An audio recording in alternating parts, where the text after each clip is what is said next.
Coucou Booktube, on se retrouve pour mon bilan du mois d'octobre, je crois, oui c'est ça.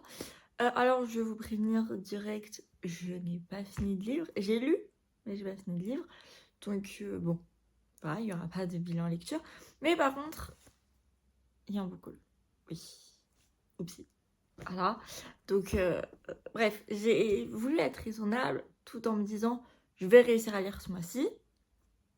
J'ai été raisonnable, je vais réussir à lire.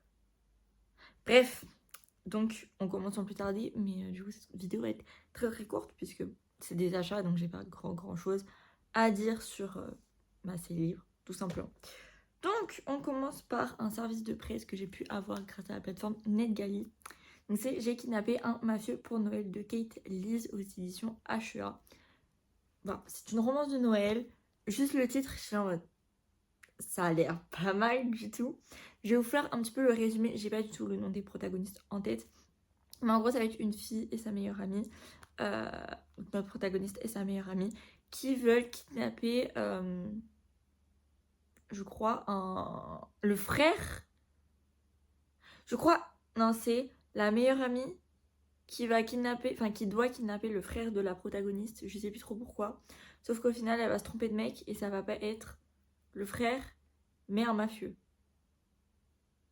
Enfin, je sais pas si du coup c'est la meilleure amie qui kidnappe ou... Bref, mais en gros c'est à peu près ça. C'est genre une fille qui kidnappe, enfin qui veut kidnapper le frère de sa meilleure amie, mais au final elle se trompe de mec et du coup c'est un mafieux. Et du coup elle kidnappe un mafieux. Voilà. Bref, donc très drôle. Voilà. Et du coup il va y avoir du fake dating entre le mafieux et la meuf qui l'a kidnappé. Oui, donc non, c'est la prota qui l'a kidnappé. Mais très drôle, très drôle. Puis j'adore les romances de Noël, donc très hâte de découvrir tout ça en fait. Voilà, donc j'ai pu l'avoir gratuitement grâce à la plateforme Netgalley, donc merci beaucoup. Ensuite, du coup, j'ai acheté du Brittany Cherry. Ça faisait tellement longtemps. Pour ceux qui ne le savent toujours pas, c'est mon autrice préférée of all time. Mais vraiment, je crois que ce sera mon 11e livre d'elle, si je dis pas de bêtises. En tout cas, ça fait plus de 10 que je lis. Et j'ai trop hâte. Tous les livres que j'ai lus d'elle jusqu'à présent, c'était des 5 étoiles, voire coup de cœur. Mais là, par contre, je comprends absolument pas le résumé. C'est-à-dire, je vais vous le lire, ça ne spoil absolument pas les premiers tomes de la saga parce que c'est le tome 3. Ça ne spoil absolument pas, chaque histoire est indépendante. C'est juste qu'en général, dans les sagas de Brittany, les personnages des couples se connaissent les uns les autres. Mais voilà, quand tu lis le livre, ça te spoil les relations précédentes, mais le résumé, ça spoil rien du tout. Du coup, je vais vous lire le résumé. Vous me dites si vous comprenez quoi que ce soit, parce que moi, je comprends pas. Par contre, aucun spoil. Voilà, je vous préviens. Mais voilà. Donc, notre vie est faite de moments. Certains sont terriblement douloureux et chargés des chagrins d'hier. D'autres sont merveilleusement optimistes et gros des promesses de demain. J'ai connu beaucoup de ces moments dans ma vie, des plus déchirants aux plus incroyables. Il était toujours là. J'avais 8 ans quand j'ai perdu ma voix. Une partie de moi m'a été volée et la seule personne qui pouvait vraiment entendre mon silence était Brooke. Il était la lumière de mes jours sombres, la promesse de lendemain, jusqu'à ce que la tragédie le rattrape. Une tragédie qui a fini par le noyer dans un océan de souvenirs. C'est l'histoire d'un garçon et d'une fille qui s'aimaient l'un l'autre, mais qui ne s'aimaient pas eux-mêmes. Une histoire de vie et de mort, d'amour et de promesses brisées. Une histoire de moments. Voilà. Donc j'arrive pas à savoir si c'est une seconde chance romance, sinon c'est quoi que ce qui... Parce que j'aime pas les secondes chances romance. Sauf si c'est Brittany. Brittany, elle en a fait des excellentes. Genre vraiment, Eleanor Ingray, la meilleure romance seconde chance que j'ai lue de ma vie. Genre pour une fois, ils se quittent pas pour une raison stupide. Genre merci. Enfin. Bref, donc je lui fais confiance. Dans tous les cas, même si c'est des tropes que je n'aime pas, je sais que elle va très bien s'en sortir. Donc je lui fais confiance. Les yeux fermés. Voilà, et j'ai très hâte de le lire. Pitié. Ça fait trop longtemps que j'ai pas lu du Brittany. Ensuite, Play Along, donc le tome 4 de la saga Wincy de Liz Tomford. Bah, cette autrice est devenue aussi l'une de mes préférées, mais juste avec une saga, juste avec 3 livres, donc enfin juste avec un livre en fait, juste avec Mile High, je suis en mode girl, I love you. Donc bref, donc ici on va y suivre Isaiah et Kennedy, c'est ça.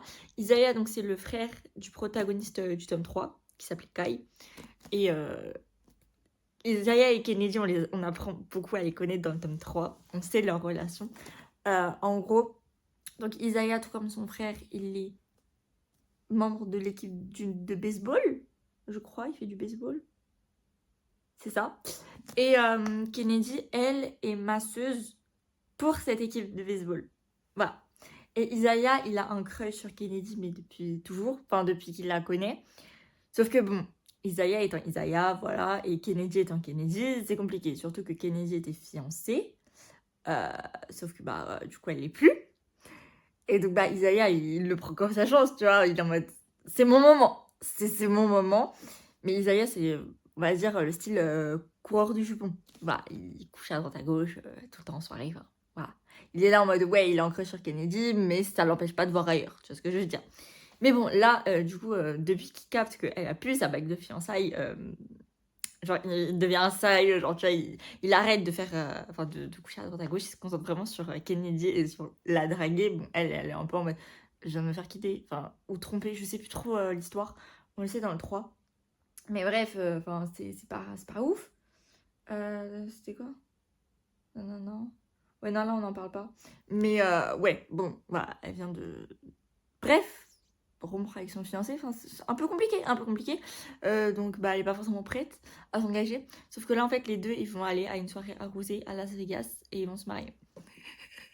Genre, vraiment, ils vont avoir une soirée arrosée, genre, je sais plus si c'est après avoir gagné un match ou... Bref, peu importe, mais ils sont à Las Vegas, ils vont faire une soirée arrosée. Et en fait, les deux, ils vont se réveiller le lendemain, dans le même lit, avec une bague au doigt. Voilà. Très drôle, très drôle. Donc, bah, évidemment, ils vont devoir faire du fake dating parce qu'en fait, le problème, c'est que si, enfin, si ça s'ébruite ou si bah, ils jouent pas le jeu, Kennedy elle risque son poste. Elle risque de se faire virer, ce qui est bah, clairement inenvisageable. Donc, bah, ils vont devoir faire du fake dating en sachant que bah, ils se sont mariés, mais genre sans le vouloir. Enfin, what the fuck? C'est très drôle. C'est très très drôle. Parce que vraiment, Isaiah, il est en mode. Nous sommes d'accord pour rester mariés le temps de la saison, juste le temps de s'assurer qu'elle ne perde pas son emploi, mais aussi le temps pour moi de lui prouver que je suis un vrai mari. Kennedy est peut-être réticente à se joindre à la partie, mais c'est un match que je refuse de perdre. Alors allez ma femme, il va falloir jouer le jeu. Ça va être très drôle. Ça va être très très drôle, surtout que bah, je fais confiance à Lise, enfin elle a écrit 3 livres géniaux, j'ai pas de doute sur le fait que le tome 4 soit génial également. Très droite.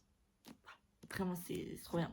En plus je sais que ça va se lire super vite, même s'il fait beaucoup de pages, mais j'en fais moins que les précédents. Genre plus ça va, plus c'est en cours, j'accepte pas. Remets-moi des parpaings comme le 1 qui faisait 700 pages, ça me va très bien, même fait des 800 pages. J'accepte, j'accepte. Bref. Et du coup, le dernier livre, c'est un livre d'une autrice problématique. J'ai hésité à vous le montrer, mais bah, je vais quand même vous le montrer. Comment dire? Quand je l'ai acheté, j'étais pas au courant que l'autrice était problématique. C'est vraiment ma pote. Une fois que je l'ai acheté, attends. L'autrice est problématique, je suis en mode, super. Allez. Donc, bon, bah, c'est fait, j'ai un peu envie de vous dire. Mais du coup, ça me saoule parce que bah, j'avais un autre livre d'elle. Parce que c'est le préquel de 1000 baisers pour un garçon. Voilà. Donc le mec est sublime. Voilà. Bref, donc je vais pas vous dire le résumé pour le coup parce que ça spoil 1000 baisers pour un garçon. Donc je vais me taire. Mais voilà. C'est tout. Je vais pas trop m'attarder du coup sur le sujet. Bref, sur ce, voilà. D'ailleurs, je me suis pas excusée, mais je suis désolée d'avoir disparu de YouTube et de poster des vidéos un peu aléatoirement. Déjà là, je vous filme la vidéo dimanche et elle va sortir ce soir à 18h. En ce moment, je suis noyée sous les cours, c'est vraiment compliqué. Donc, j'essaie de faire au mieux. Mais voilà, YouTube n'est pas ma priorité face à mes cours. Je pense que ça se comprend. Donc voilà. Sinon, j'espère pouvoir vous faire une vidéo pour la semaine pro, pour samedi prochain. Normalement, ce sera mon débrief du concert de Soprano, parce que du coup, j'ai sur la liste, c'est trop bien. Et je vais vous faire mon débrief, en fait, tout simplement, comme j'avais fait pour Imagine Dragons.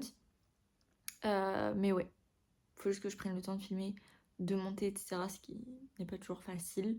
Mais bon, en tout cas, là, vous avez une vidéo. J'espère qu'elle vous aura plu. Et du coup, bah, j'espère pouvoir vous retrouver samedi prochain à 18h.